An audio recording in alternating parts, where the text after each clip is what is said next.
Господа, как всегда, в начале отличные новости. Тинькофф Банк сделал карточку Black с новым уникальным дизайном в стиле киберпанк. Причем, смотрите, дизайнов этих 3. Вы можете для себя выбрать тот, который, по вашему мнению, лучше подойдет именно вам. Это и 3,5% на годовых на остаток по счет, и, естественно, 1% кэшбэка вообще с любых покупок, до 15% кэшбэка на выбранные вам категории, которые вы можете выбирать самостоятельно каждый месяц, и до 20% кэшбэка на покупку билетов на театры, концерты, кино в приложении Тинькофф Банк.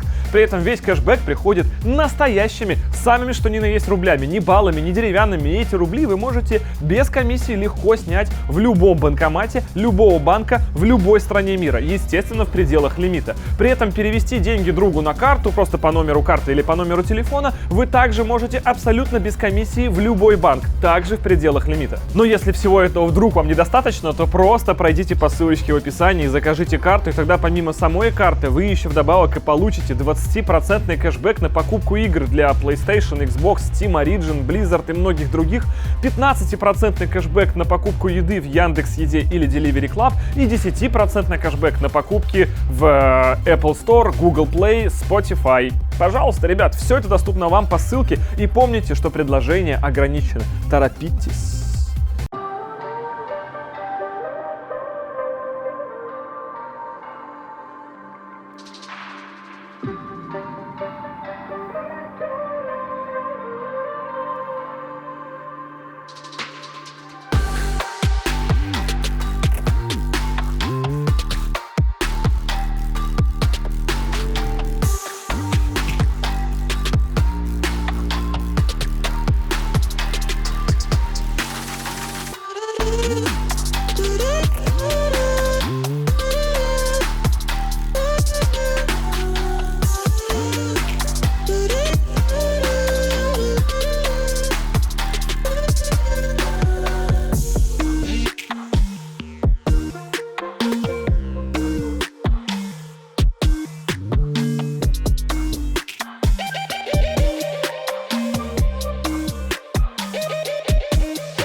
Масштабные работы. Кажется, что проще поменять руль.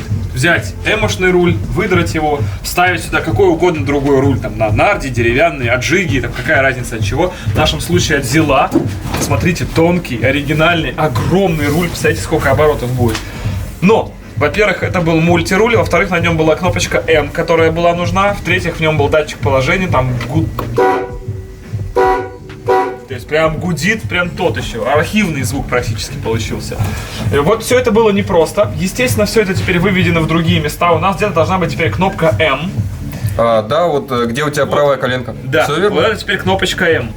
Нажали, у вас включается М-режим. Все это, естественно, заведено туда. Датчик положения руля сохранен, система стабилизации сохранена, потому что там оно на колонке стоит, на самом деле. Кожух колонки теперь вот такой, соответственно, появился. Его, ну, вернее, не появился, остался. Его надо покрасить в синий будет, чтобы он не так выделялся. Все понятно. И тогда получится уже более-менее синяя колонка на черном руле. Ручник появился. Он в полу. Нужно нажать, типа разблокировал, и чуть-чуть вверх его. Вот так до упора. Все, отпустил. А если не нажал, то он не потянется? Нет. Нет, он тянется. Он тянется, но он не будет работать. Не будет работать. Да. Случайно нажать вот это? Не получится. Нажал.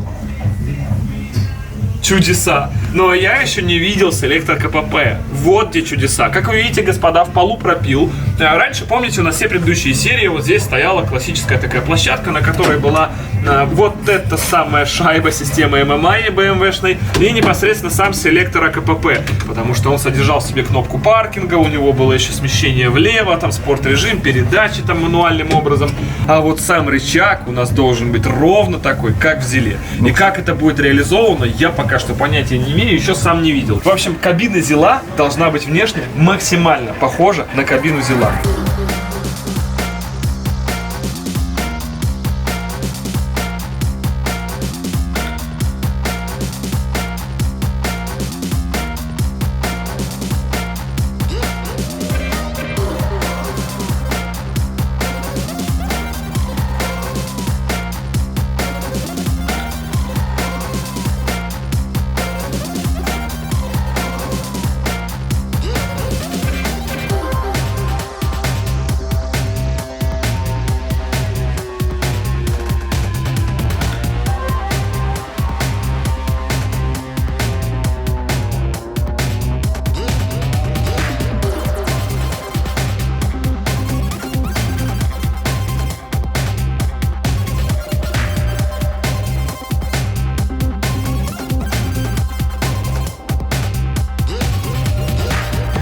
У нас теперь две пневматические системы еще взяли. Первая штатная, как обычно, BMW-шная, насос стоит там и качает на пневму, которая у нас поддерживающая узела, чтобы подвеска всегда была в одном положении. И ее не трогали, в нее не вклинивались. Но наконец-то у нас стал актуален настоящий оригинальный зиловский ресивер, который висел все это время на раме пустым. Но я знал, что однажды мы его используем. Прямо очень хотелось. Соответственно, к нему же прилагается теперь еще один компрессор, который качает этот ресивер, набивает в него 8 килограмм. И этот воздух как раз нужен для управления системой поднимания козырька кузова. Нам нужно сделать ZIL Panamera. Знаете, есть такие Porsche Panamera, у которых есть активный спойлер. Ну, понятно, что помимо Panamera это есть еще у BMW 6 GT, допустим. Это еще есть у 911. А теперь это будет у меня. За те же самые деньги, причем, что и Panamera, видимо, скорее всего, потому что столько уже бюджета потрачено на все это. Это активный козырек кузова. Дело в том, что в одной из прошлых серий при помощи монтажа мы сделали, что кузов открывается, взрывается, слетает козырек. Так вот, чтобы это проходило и далее только на монтаже, но никогда в реальной жизни козырек на скорости будет складываться.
Так, по состоянию на 15 января у нас, в принципе, со сроками все в порядке, потому что раньше весны эта штука все равно никуда не поедет. Неважно, какой сейчас была бы дата, главное, чтобы в районе мая, конец апреля, это уже стояло на дороге. Пока опаздываем, не знаю, мне кажется, не успею все равно, но с октября слышим, что сейчас через недельку. Значит, покажу вам слоумо, на самом деле, что эти сроки были потрачены, ну, конечно, 90% просто так, но в оставшиеся 10 получилось очень круто, потому что...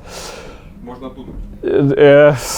Сейчас снимем, и все будет нормально. Погоди, Ярик, не надо так сразу врываться. Нас же смотрят дети. Почему порнозвезды ругаются матом? Их же смотрят дети. Обидно. Так вот, так же и у нас. Значит, смотри. Что? А за верх вот так не смогу, что ли? За верх тоже сможешь, но за низ. Вот взял и сделал. Это раз шаг. И два, это шаг. И дальше это, соответственно, ну, сначала уголки складываются у нас, а потом складывается уже сама конструкция. Таким образом, уголки у нас, как я понимаю, практически упором служат, хотя нет, стойки все равно.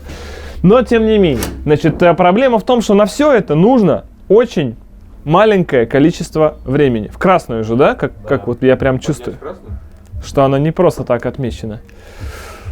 Готов? Итак, мы разгоняемся, ну, ориентировочно, мне кажется, до 50-60, хотя это все настраиваемое, ну, не суть, скажем. 2 секунды по расчету. Пора.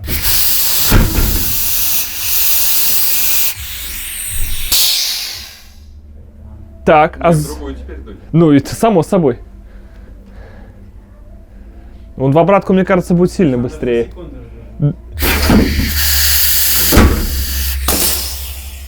По-моему, мощно. Короче, выглядит это все довольно классно, потому что пока еще не будет травить воздухом всего это, плюс можно регулировать давление в магистрали, поднимать его больше, меньше, таким образом регулировать скорость раскладывания. По-моему, норме. Должно это выглядеть эпично. Само собой, что вы сейчас наблюдаете именно каркас всего этого кузова, потом все это стеклопластиком также всем обошьется, и это будет все тот же самый кузов. С усилениями, теми же ребрами, как вы видите. И при этом все это на скорости, во-первых, больше не будет мешать, естественно, разгону до 100 не будет лобового сопротивления, коэффициент чуть уменьшится. Во-вторых, не будет поднимать кузов, как это раньше пыталось сделать, по крайней мере, на большой скорости. И в-третьих, это просто будет трындец эпично. Это же лучше, чем спойлер у Панамеры, понимаете? Вот этого и ждем. Сделаем, и гипотетически можно ехать. И до сих пор мы вам не говорили, какой будет в конце разгон до 100, потому что он должен быть в этот раз рекордным. Ну и далее мы снова возвращаемся к бесконечному стекловолокну, малярке, покраске, стекловолокну, снова формовке и так далее. Потому что весь каркас, который сейчас там у нас скрыт, все то, что вы видели, вот там еще часть его торчит неприкрытая, теперь нужно замаскировать под самый настоящий кузов. Причем, поскольку у нас теперь есть еще точки крепления, есть дополнительные усиления, создался некий рельеф, который придает фактуры всей этой конструкции. Когда она будет складываться, все это будет там расщепляться, ездить еще и всякое разное. А когда он будет сложенный, это будет прямо обычный козырек самого, что ни на есть дела. В общем, ребята, все, что нас сейчас отделяет от большого количества удовольствия, это на самом деле зима и отсутствие зацепа. Потому что сегодня это все покрасится, еще 2 дня, и это все может поставиться. Машина еще раз перешита, донастроена, может ехать быстрее, но мы ждем зацепа. Мы ждем того самого апреля, марта, чего угодно еще, когда появится сухой асфальт и хотя бы плюс 10, когда мы сможем с места показать результат. Поэтому, господа, происходит сейчас та самая магия монтажа, когда хлоп!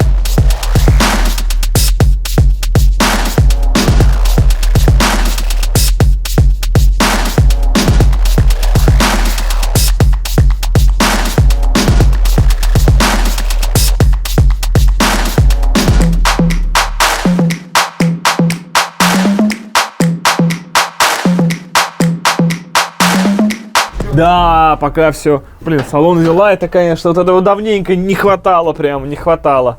Так, ну что, допустим. Михалыч. Паутина.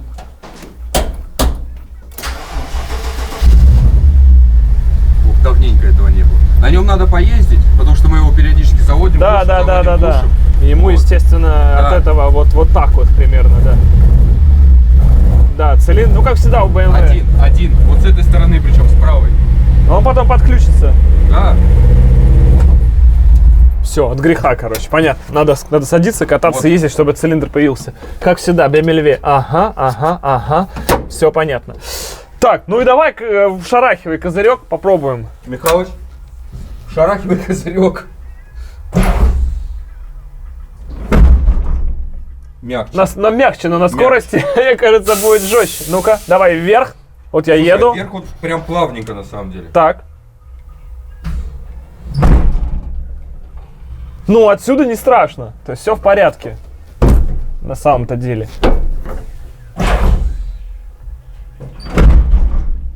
На скорости, да, будет жестче, конечно. Ну, посмотрим, Слушай, посмотрим. будет жестче, но в любом случае у тебя будет ветер, вот это вот все. Да. Здесь все равно своя атмосфера будет. Ну и давай еще раз зафигачим.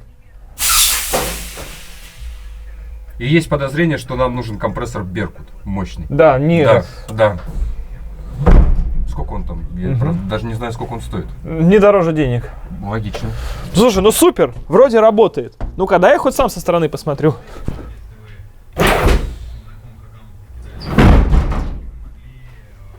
Да, на ходу это будет по-другому выглядеть и непонятно как. Потому что от складывания, да, это будет...